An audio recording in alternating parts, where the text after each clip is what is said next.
Malaria itself has been more like a journey to me. It has been life-threatening as well. Malaria has been one of Nigeria's oldest enemies. But something new is happening. Malaria resistance over some decades has been increasing.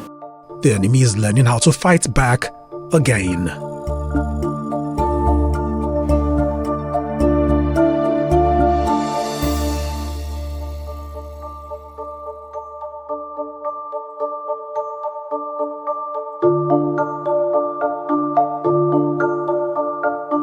In the heart of Abuja, Nigeria's seat of power, this man who asks to stay anonymous has had it rough.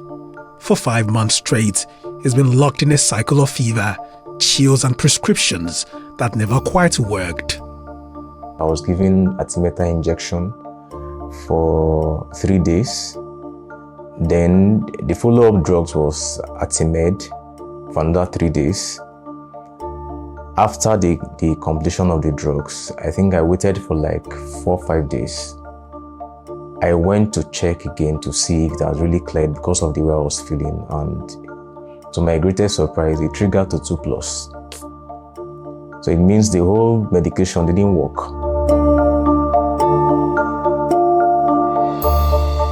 In northwestern Kano, we found the same struggle.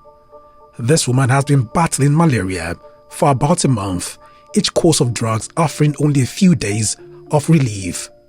They gave me artemisinin injection and some drugs. After taking the injections and some drugs, the symptoms continued persisting. That was when I went back again. Then I gave me email injection. Doctors here say they are seeing more of this. The number of patients who are coming down with drug-resistant malaria is quite increasing, especially now that this is the period where we have high surge of patients with malaria. State health officials are concerned. Possible effects of the malaria and complications of malaria will be seen in a patient with drug-resistant malaria. It can affect the kidneys, it can affect the brain, it can affect each and every system in the body, and eventually can cause this.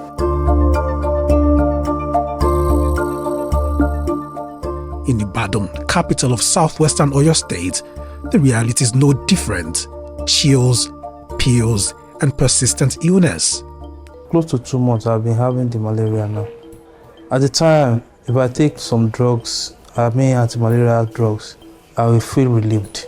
After a while, maybe 2 or 3 days or so, I will be feeling feverish again. We don't treat malaria by the symptomatic approach. You have to make a specific diagnosis. Researchers here are now tracking these changes. Earlier this year, they studied the parasites in children and found nearly half carried the mutation linked to drug resistance. They say it's a serious warning sign. We have genetic changes in this parasite, that is Plasmodium falciparum.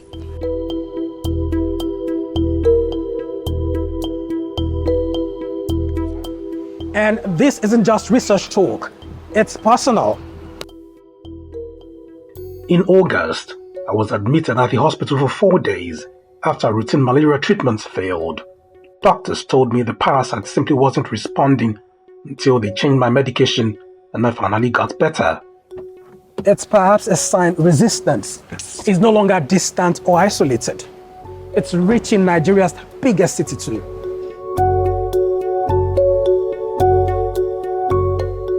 In southeastern Anambra State, weeks of fever forced another patient back to the clinic.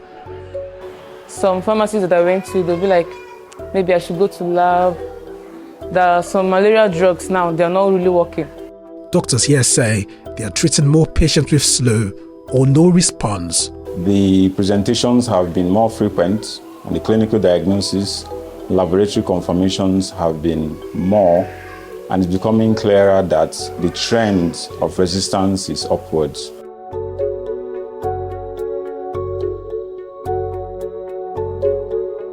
Online, Nigerians are sounding the same alarm. Stories of malaria that doesn't clear, people falling sick and dying after brief fever. What's trending isn't paranoia. It matches what patients and doctors are telling us on the ground.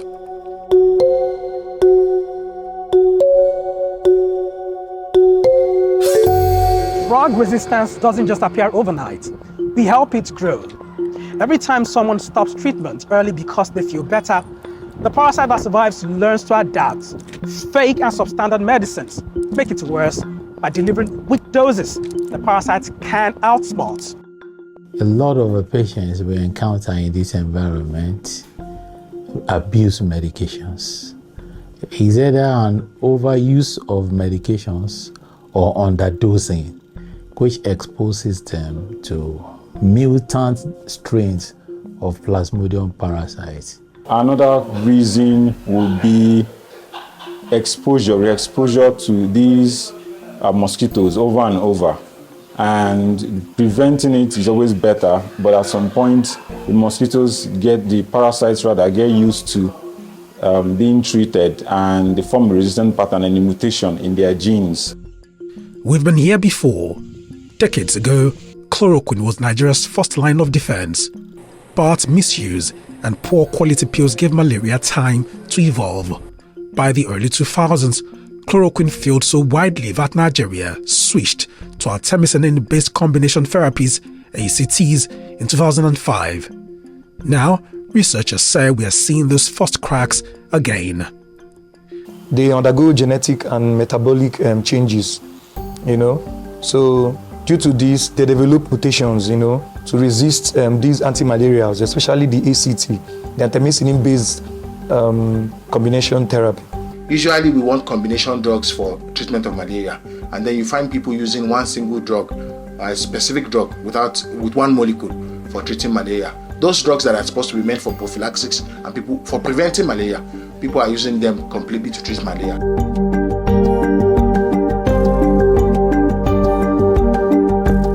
Yet, there's another layer: genetics. Certain traits like the sickle cell sometimes offer natural protection, but other genetic profiles do the opposite, giving malaria more room to thrive. Those with AA genotype, they have a normal hemoglobin gene in them, while that of the AS, since they have that single cell trait, so they have an abnormal hemoglobin gene. Sickle cell traits they have in them makes their body to fight against the parasite. So their immune system is actually very strong, and so they have this antibody that fights against the malaria parasites.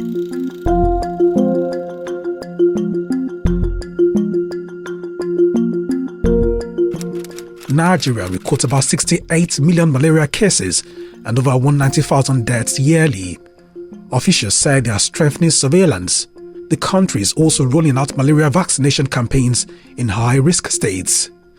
We have National Malaria Elimination Program, and that will give us the dictates. What are the things we need to do? How do we shift in protocol, including the drug management? What are the things we're going to use? So there must be a continuous collaboration and synergy between the national and sub-national. We establish a center attached to our Drug and Medical Consumable Supply Agency that checks the quality of each and every drug that comes in to our markets to ensure that the drugs contain the right ingredients in the right proportions.